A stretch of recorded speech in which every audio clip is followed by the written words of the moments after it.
Bonjour. Alors aujourd'hui, je serai présent à l'interpellation du ministre de la Santé du Québec sur la dégradation et la déshumanisation des soins de santé après 7 ans de gouvernement caquiste. Bien, en effet, en septembre dernier, on a reçu un rapport du protecteur du citoyen qui lui-même emploie ces mots-là. Il parle de déshumanisation des services publics. Il parle de rigidité administrative et d'une affligeante perte de sens. Le protecteur du citoyen allume une lumière jaune et constate une déshumanisation des soins et des services offerts par l'État québécois. Plusieurs exemples dans le rapport démontrent que quand une situation ne rentre pas dans la petite case administrative, ça ne fonctionne plus. C'est à cause de toutes les couches de bureaucratie qui ont été ajoutées au cours des 7 années de pouvoir du gouvernement de la CAQ, qui avait pourtant promis le contraire à son arrivée au pouvoir. Beaucoup de contrôles qui ont été ajoutés dans le système. C'est d'ailleurs dénoncé dans le système de santé lui-même. Les employés, les gens du système à qui on parle nous disent bien, les gestionnaires savent de moins en moins ce qu'ils font, puis on fait de plus en plus de contrôles. Il y a eu une réforme qui a été adoptée sous bâillon, rappelons-nous, avant Noël, il y a un an et demi. Cette réforme-là n'a pas enlevé de la bureaucratie, elle a ajouté de la bureaucratie et des hauts gestionnaires plutôt que de se concentrer sur les soins. Pourtant, le ministre nous avait bien dit, au moment de l'adoption du bâillon, je le sais très bien, c'était une de mes premières expériences politiques, ça faisait pas longtemps que j'ai été élu, on va livrer des résultats, des soins, diminution des listes d'attente après Noël. Pas le dernier Noël, l'autre avant. Et pourtant, ce qu'on voit maintenant, c'est que Santé Québec sert de paravent aux compressions budgétaires qui lui ont été demandées par le gouvernement du Québec, gouvernement de la CAQ, qui refuse toujours d'être imputable pour le 1,5 milliard qu'il demande en compression à Santé Québec. Nous, au Parti québécois, on valorise la décentralisation. Notre dernier conseil national était justement sur le thème de la santé et on proposait cette décentralisation. On se proposait de revenir à la base, de travailler sur la santé des Québécois, sur la prévention de la maladie. Et c'est notamment nos propositions qu'on va faire valoir aujourd'hui en interpellation.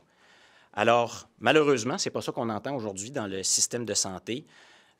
On entend dire qu'il y a cette déshumanisation qui est exacerbée par les coupes actuelles du gouvernement, des postes d'infirmières, des postes de préposés aux bénéficiaires, des postes d'agents de sécurité qui sont coupés.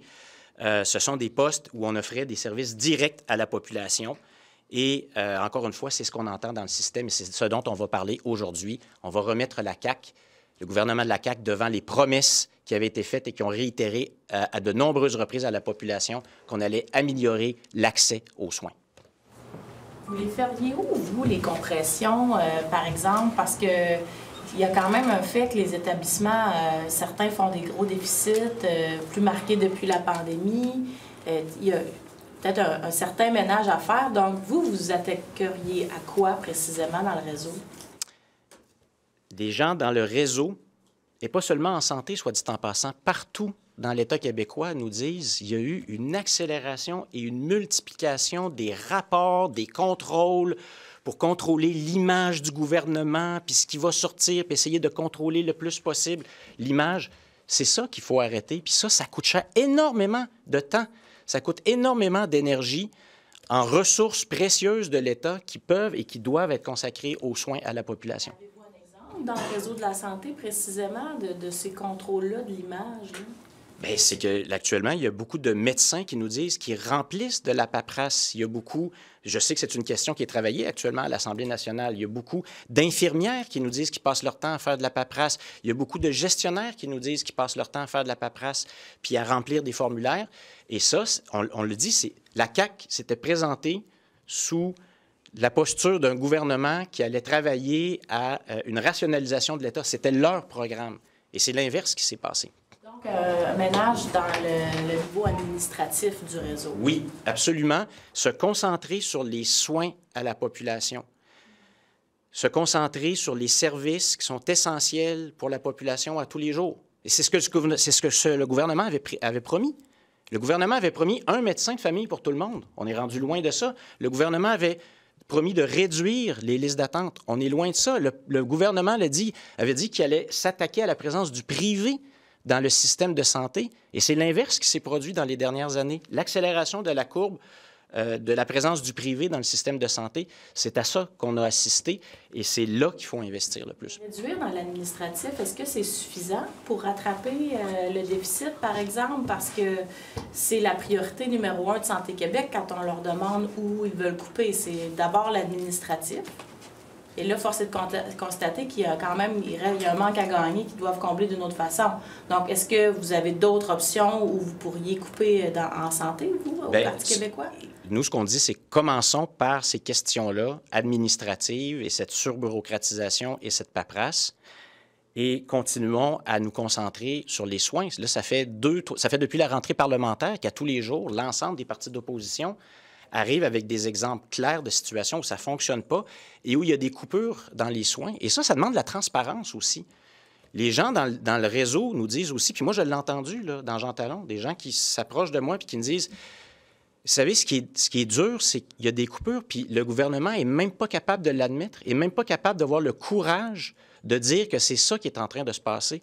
Donc, il y a une double frustration, coupure dans les soins à la population, puis impossibilité d'avoir de la transparence sur ces coupures-là. C'est pour ça que nous, on demande quel est le plan de compression, que Santé Québec le divulgue et que le gouvernement du Québec assume sa responsabilité par rapport aux coupures qui sont demandées. Il y a les compressions, mais il y a quand même l'accès aux soins aussi. Là. Il y a un projet de loi qui est à l'étude en ce moment. En tout cas, il y a les consultations. Les fédérations de médecins sont venus jaser hier. C'était quand même assez tendu. Je ne sais pas ce que vous avez pensé un peu de tout ça, là, en marge de ces négociations aussi avec les fédérations de médecins. Les médecins sont de mauvaise foi, M. Paradis? Bien, en tout cas, hier, ce qu'on a vu, c'est... Bien, la question se pose, c'est qu'il y a un problème, notamment du départ des médecins vers le système privé, vers le privé, et il y a des gens qui viennent dire au ministre, bien, c'est pas la bonne solution, c'est une mesurette que vous proposez, puis en plus, elle pourrait avoir l'effet inverse. Puis le gouvernement, le ministre lui-même a semblé à court de réponse à certains moments pendant les échanges. Ce gouvernement a fait la promotion du privé pendant de très nombreuses années. Puis là, aujourd'hui, il arrive avec une solution. Là, elle va être étudiée en commission parlementaire, mais elle ne semble pas être la bonne réponse au problème qui est posé. D'abord, vous étiez pour cette solution-là. Est-ce que vous l'êtes encore? D'obliger ces jeunes médecins-là? Bien, là, actuellement, ce qu'on entend de plusieurs experts, de plusieurs intervenants, c'est que la mesure pourrait même avoir l'effet inverse.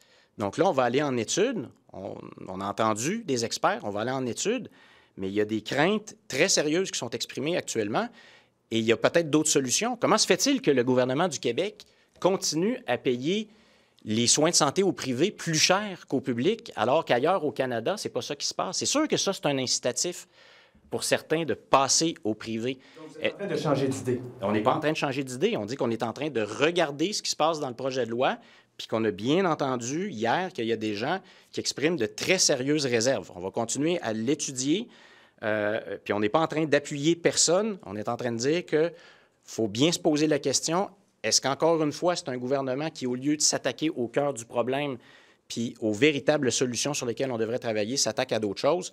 On est très attentif à ça. Tu sais, M. Arsenault posait la question hier, ça veut dire dans la forme du projet de loi en tant que tel, est-ce que, selon vous, ça va empirer la situation? On répondait que ça allait faire en sorte que c'était beaucoup moins attractif pour les médecins. C'est-tu convaincant pour vous, ça, autrement dit, comme argumentaire?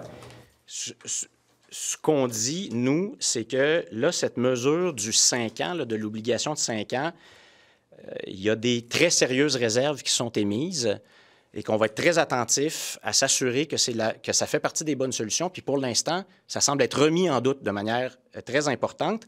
Ce qu'on dit, nous, c'est qu'il faut travailler sur le secteur public.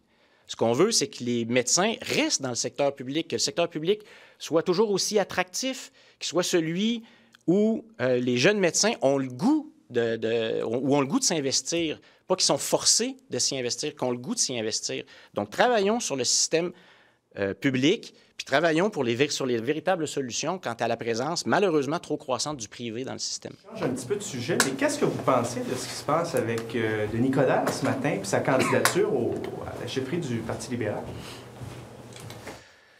Affaire interne du Parti libéral. On n'a pas grand-chose à dire là-dessus aujourd'hui. Surpris? Bien, la situation de Denis Coderre, notamment avec Revenu Québec, elle est connue. Maintenant, quels sont les documents qu'il a fournis ou qu'il n'a pas fournis, puis comment le Parti libéral du Québec a reçu ça, on ne le sait pas, puis ce n'est pas le style de la maison de se prononcer sur les affaires internes des autres partis. Est-ce que pour le parti, ça pourrait quand même faire diversion sur la vraie course, toute cette affaire-là avec M. Coderre, d'après vous? Alors ça, c'est beaucoup de matière pour vous, commentateurs de l'actualité politique. Journaliste et commentateur de l'activité politique, excusez-moi, mais non, on ne fera pas de spéculation là-dessus aujourd'hui. Affaires internes du Parti libéral du Québec. D'ailleurs, dans le sondage qu'on a vu cette semaine, il y avait un élément intéressant pour la région de Québec. Je ne sais pas si vous l'avez regardé, sans doute, là, mais le Parti conservateur qui est à 30 %, je pense que vous êtes à 31 ou 33 %, donc quand même talonne dans la région de Québec. Sentez-vous ça sur le terrain? Le sondage, d'abord, les sondages sont les sondages. On dit toujours la même chose. Nous, on ne fait pas la politique en fonction des sondages. Tous les matins, quand on arrive ici et qu'on se pose des questions, c'est l'intérêt public et on ne regarde pas les sondages pour faire ça. Maintenant, ce sondage-là démontre aussi une chose, la même depuis plus d'1 an maintenant, c'est que le Parti québécois demeure le parti préféré des Québécois, y compris dans la région de Québec. Ça ne vous inquiète pas de voir que peut-être le Parti conservateur vous talonne dans la grande région de Québec? Nous, on continue à faire notre travail. C'est ce que je vous dis. Ce n'est pas les sondages qui influent la façon dont on fait notre travail, dont on se pose les questions sur les enjeux qui concernent la capitale nationale. Je me prononce avec mon cœur, mais surtout avec des positions rigoureuses, analysées rigoureusement par le Parti pour la capitale nationale. C'est ça qui est important. Hier, Marc Tanguay disait qu'il n'était pas question de laisser le champ libre à Éric Duhaime dans la circonscription d'Arthabasca lorsqu'il y aura des élections partielles. De votre côté, vous êtes un peu contraint dans ce cas-ci à, je sais pas moi, à présenter un candidat à ce moment-là? Notre intention est de présenter une candidature de très grande qualité dans Arthabasca. Merci beaucoup.